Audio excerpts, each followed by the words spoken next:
Hey everyone, so today's video is how I made this Peppa Pig dress. I self-drafted the pattern. I will attach pictures of my self-drafted pattern at the end of the video. It was a fun project, basic circle skirt, square neck, and my daughter absolutely loves it. So first, the circle skirt, 2 half circles cut in half because I wanted the fabric in the right direction. Since it's a print, I just needed to serge my ends and do the hem. So this is me just showing the hem. I serge the end and then I try to get it as close to the edge as I possibly can so it doesn't get all wrinkly at the bottom. And once you've done that, you can serge the sides too first so that you can have a neater look in the inside of the skirt, and then you can set your skirt apart. Now the bodice is a 3-piece, actually 4-piece. So there is the side, the centerpiece, and another side. And in the back, in the center, will be this piece which will have elastic to allow it to stretch and fit more comfortably. That is my elastic. My casing in the back measures 6.5 inches, and my elastic measures 3.5 inches, which will stretch and fit perfectly along that 6.5 inch casing. And of course, I had planned a half inch seam allowance when I did this video, but I ended up using a 1/4 inch in the waist in the end. But that is my centerpiece. This is my front bodice. This is my lining, so they just line up together. And my straps that I will need, I cut 11 inches of strap, but I ended up cutting off about 1 inch off in the final measurements. So once my front and my lining have been attached at the sides, I can go ahead and do the sides but leave the top open. So here, I know you can't really tell because I used white thread, but I stitched the sides and the center is still open, and this is just so that I will have perfect straps and they will line up perfectly. I know it seems a little untraditional, but believe me, it works. So I will mark the 1/2 inch seam allowance from the top. I'm just going to turn it right back, wrong side out again, and I'm going to mark a line at the 1/2 inch seam allowance right there. And then I can go ahead and get my straps and kind of squeeze them in there, always in the right direction that you want. This is just bias tape that I sewed closed that I'm using for the straps, and you want to line it up as close to your stitch as you can. And I like to always line it up to the top of my seam allowance, just so in case it kind of shifts on me. And you do the same for both sides. Now because I have such a wide seam allowance, here I've zoomed in, I'm going to unstitch right above my seam allowance line. And this will allow my strap to line up perfectly at that corner. And that's exactly what you want so that it is nice, neat, and crisp. And you're going to do the same to the other side. Unstitch right above the seam allowance line.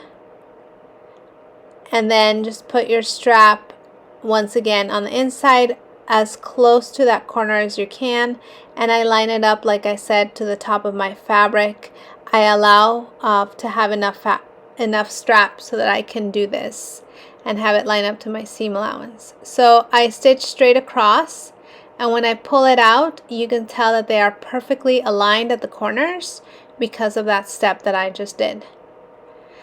So I realized after I did my straps here that I forgot to attach them to the back of my bodice. So that is actually an easy fix for me. I am just going to mark where I want them, and I'm just going to do a small unstitch. So here I am just marking 1 inch from the end of the fabric, and then a 1/2 inch, which will be my seam allowance, 1/2 inch. And I'm going to place the straps in between that little gap right there. So again, on the other side, I'm going to mark my 1/2 inch and then my inch right there. And that's the area where I'm going to attach my straps. And I'm just going to quickly unstitch just a couple stitches, and I'm not worried because at the end I am going to top stitch all the way around. So you just want to make sure that your strap is in the right direction, and you can just insert it into that little area. And at this time, if you wanted to adjust the strap length, you could definitely just clip it and try it on to make sure that it fits. I ended up using a 10 inches of string, and I allowed for 1/2 inch seam allowance at both ends. So like I said, you just want to line it up just perfectly, and then you can stitch it close. So once I had finished that, I can go ahead and I can work on my back bodice, which will encase the elastic.